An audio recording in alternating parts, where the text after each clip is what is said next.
Hey, it's Darren with Arbitrage Trade, and it's time for Deep Dive with Daniel. Daniel across the seas. Say hi, Daniel. Hello. Yeah, he heard me. I was testing the buffer time in between, so we're good. Uh, this is Deep Dive. Now, we always talk about what he writes in our blog each week, and this one is kind of, it threw me for a surprise. It's definitely trendy. It's definitely going on right now. In fact, even today when I listened to CNBC, I kind of got tired of hearing about it. But it was the title of this one is "The Booming Growth of GLP-1 Drugs and Their Economic Ripple Effect." So, Darren, I have to know, were you yeah, surprised because this didn't have to do with Bitcoin, yes, Elon, yes. Tesla, or some, institutional narrative? Yeah, well, all of our listeners said, "Hey, can you just do something else, please?" So he did. He delivered this week after missing a week last week in our. You didn't miss the deep dive, but you missed the after the bell. So hopefully we'll get you back Yeah. for that this week. So let's talk about this. For those, I mean, in a really crude way, this is the fat drugs. It's the ones that people take shots for. And I know several people that do that in my circle. And let's just go ahead and kind of just give me a kind of a brief overview of what you're talking about here, and then we'll get into the details, Daniel. Yeah, so GLP-1 drugs, which, is kind of the Kleenex of it has become Ozempic, if you will, is they're drugs, they're short chain peptides that essentially help suppress your appetite so that people lose weight through not eating. But it does it in a capacity where you just literally don't feel hungry. So, if you're normally somebody who, let's say, has 3 meals a day, maybe you cut that down to two smaller meals. And they've become pretty popular. At least I've been aware of them for about the last 2 years. They, from my understanding, they really became popular when it came out that one of the Kardashian sisters Of was course. on them. And then, yeah, and then after that, you know, people were doing the roundabout way of getting them, and now they're, kind of on approval for weight loss instead of type 2 diabetes, which, is a Right. disease you get when your insulin sensitivity gets messed up because you eat too much and you get a little too big. Right, and that happens sometimes with other drugs too. Is you take it for one thing, and then they find out, oh wow, that it helps this. Yeah. Don't know if they actually do a study follow up, or they just start selling it for that.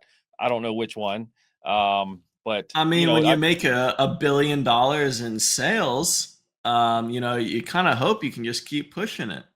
absolutely, and ride it while the wave is high. Right, that's kind of what you wrote about the GLP-1 wave. So it's funny because it seems like Hmm. they're staggering it out just perfectly. So the first one was from Novo Nordisk, right? And they were the ones that hit it big first.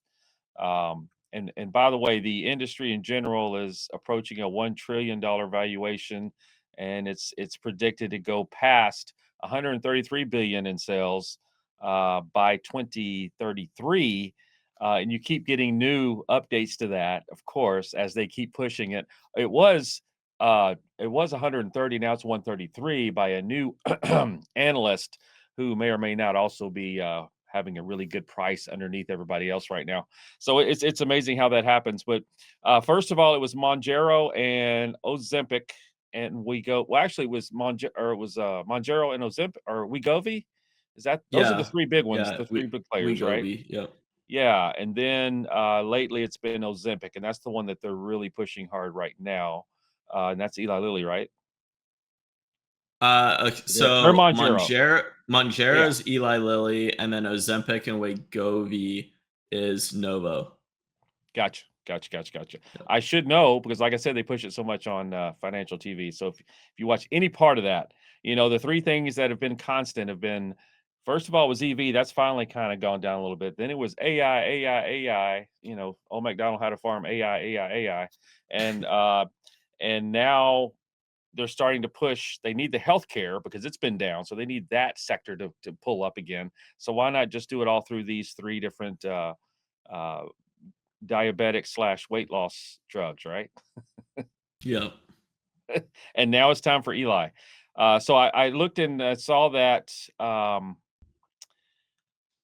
See, Lilly hit a 52-week high in mid-July. I can rhyme every week. And it was right around 966. And then it fell to 747. And then all of a sudden there was this big push again, just coincidentally with the fact that it might do other things, right? And now it's being pumped back up again, I guess trying to get back up to that 966 high that it was. And then Novo Nordisk went from 150 down to 119, and now it's crept back up as well. Probably on what they call that empathy, that if one thing goes high, then the other things go high Mhm. as well. So I think that's what's happening there. So um, to me, it's just the next narrative, but maybe it is helping people. I don't know. I would love to see the scientific thing behind it, because when they started claiming that people were not going to buy, or it was hurting McDonald's and Burger King and all those others, that's when I started questioning. It was like, come on, you're either a trying to really really push it even more so, or you're just making it up. I don't know. Are you just being really creative with your statistics? Because I'd like to know how they got Yeah, put 2 plus 2 together there. I mean that was kind of like what inspired me to write this is, when I heard the earnings reports, I think it was McDonald's, Walmart, and Coca-Cola. They had talked about McDonald's, for example, saw a 2% drop in same store sales growth in the last quarter, which they attributed to people getting on Ozempic. And Mhm. that's a pretty crazy claim because, a 2% growth, you would have to have exactly, 2% of the McDonald's population that eats there on a frequent basis taking Ozempic, which I don't really think that Ozempic is, or any of the GLP-1 drugs are exactly McDonald's um, Demographic. target, but yeah, exactly. But it's all three of the those companies reporting that, and analysts are saying it's will have further impact on food consumption and things like that, Right, from here which is a on, pretty outrageous claim in my opinion.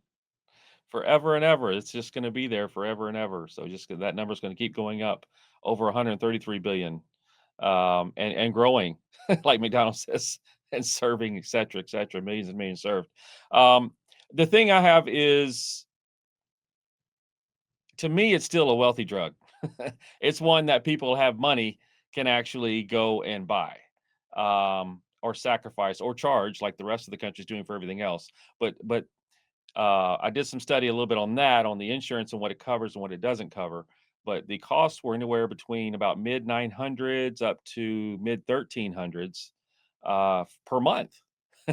And then so that ends up being a little over 11,000 a month, or 11,000 a year, up to $16,000 a year per month before insurance, if it covers it, rebates and coupons. So there was a poll they did, and you know how I feel about polls and surveys. I mean, they go when they get information for wherever they really want to get it from, where they know what the result's going to Who be. Also, who answers those things? Yeah, It's like exactly. it's like the Those it's like these political polls of like voting for president. Like, who actually like responds to these? I Like, know I don't. In fact, it's funny to look at X and see all the people that ask that same question. It's like, I've never answered a poll. I've never answered a survey. And then, my questions are always, and this is kind of a sidebar. We could do a whole thing on surveys, but it's like, how many people are repeat answers? mhm. And they just go back to those people to get the right, narrative going. But in that poll, 57% said that insurers did pay for part of it, of which 24 said they paid for the full cost.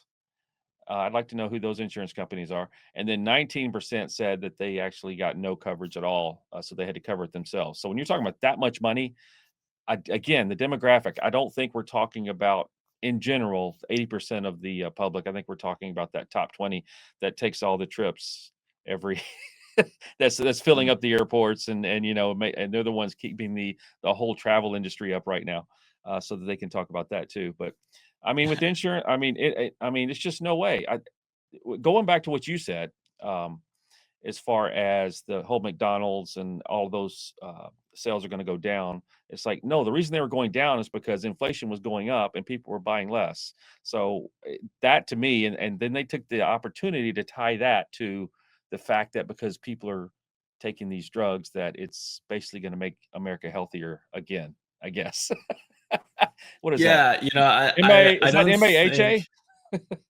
I don't think that these drugs have zero impact on, you Right, know, food right, consumption, but right. to attribute, you know, all of, you know, what's kind of been going on in the economy, you know, a lot of people are saying we're kind of in a soft recession, right? Like, sure, like the technical numbers Yep. don't show that we're in a recession, but people kind of feel like we are, and a lot Because of we changed the surveys are definition. We changed the definition of well, recession, but yes, go even ahead. if you use the old one, right? We're still not technically in one right now, but like the way people feel about the way prices are, the way, you know, inflation's gone compared to wage growth, all that, just all that kind of stuff. It's like pretty bold claim for you to say some weight loss drugs are like causing, you know, the slowdown in demand and not, you know, all the other factors. Like, is it a Mm, factor? Surely. Is it the entire mm, factor? Like if you can mm. show me a real good model on it, maybe I'll believe you. That's I kinda kidded about that in my notes about, it's kind of a stretch, like, someone who eats McDonald's all the time on their warm-ups, but, I Mhm. digress. The other thing is the side effects that can be had here. Um, if you get these side effects, you're not gonna eat either because it's kind of things that make you don't wanna eat. So, I mean, we're talking about what? Vomiting and diarrhea and as we were kidding about, it says loss of appetite. It's go, well, yeah, that's kind of the idea. But infections, headaches, indigestion, all that stuff you get when you first start. So it's interesting to see not only does it cost a lot, but is someone going to keep doing it because of all those side effects at first? And then I guess they're told, hey, if you just get over this hump, it won't be as bad. So that's what the narrative is anyway. Um, you can also get these things like the more serious ones, pancreatitis, gastroparesis. I guess it's paralyzation of your intestines. I don't know. I'm not a doctor. I don't claim one. I mean, um, I have to imagine a lot of these are like for people who are very overweight and eat a lot of yeah, food, and you know yeah, they go from eating 5 times a day to two, right? yeah, And yep. I'm sure, you know, and this will change over time, but I'm sure you're supposed to start on. I have no idea what the dosage for this stuff is, but you're supposed to start at a 3 and work your way up to a 40, right? Not Probably, start at, you know, probably. 20 or something. Well, Like, yeah, sure, that'll probably mess sure, you sure, up. sure, sure, sure. All right. Well, I mean, it's still in my book kind of speculative, but I guess we'll see. I just, like a lot of things lately, like even AI, it just got pushed to the market probably before it was time, and before everything was explored on what it could do or not do. So maybe it's just something we'll find out in the future. We'll see if it fades because of some complications, or if it actually gets more, 150 billion by 200 2033. Who knows?